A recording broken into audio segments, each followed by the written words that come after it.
94 ప్రత్యక్ష రాజకీయాల్లోకి రావటం, నందిగామ నియోజకవర్గం చందలపాడులో కబడ్డీ పోటీలు, వాలీబాల్ పోటీలు,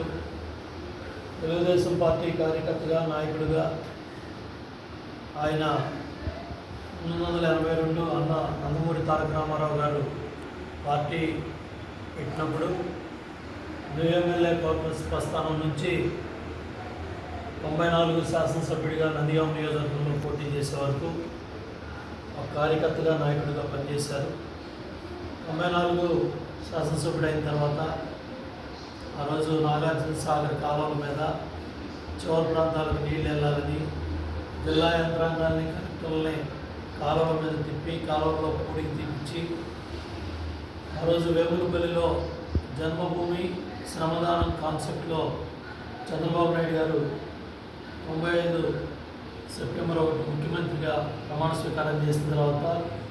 మొట్టమొదటిగా నందిగామ నియోజకవర్గానికి వేములపల్లిలో శ్రమదానానికి వచ్చారు. జన్మభూమి కార్యక్రమాలకు వచ్చారు. ఆయన నాయకత్వంలో మరి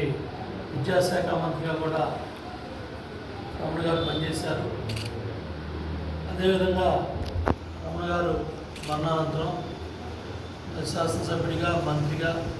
నందిగామ మైలవరంలో నియోజకవర్గంలో పనిచేశారంటే దానికి కారణం దేవినేని వెంకటరమణ గారు చేసిన పునాది. ఆ రోజు ఎన్టీ రామారావు గారు ప్రోత్సహించి రామారావు గారు రమణ గారికి సీట్ ఇవ్వటం, చంద్రబాబు నాయుడు గారు మంత్రిగా, విద్యాశాఖ మంత్రిగా ముందుకు తీసుకెళ్ళటం,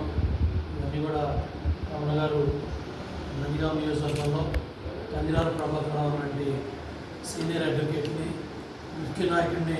ప్రోత్సహించడం, తర్వాత నందిగామ నియోజకవర్గం నుంచి కందిరాల ప్రభాకర్ రావు గారు శాసనసభ్యుడిగా గెలవటం, తర్వాత నందిరాల స్వామి గారు ఆ ప్రాంతం నుంచి ఈరోజు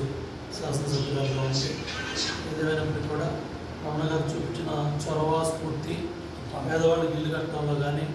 వరదలు వచ్చినప్పుడు, తుఫాను వచ్చినప్పుడు, కృష్ణానది వరదలు వచ్చినప్పుడు ఈ ప్రాంతాల్లో చేసిన సేవలు కానీ ఇవన్నీ కూడా ఈరోజు కూడా కార్యకర్తలు, నాయకులు, కార్యక్రమాలన్నీ వీళ్ళందరూ కూడా ఆయనతో పనిచేసిన వాళ్ళకి మనం అందరం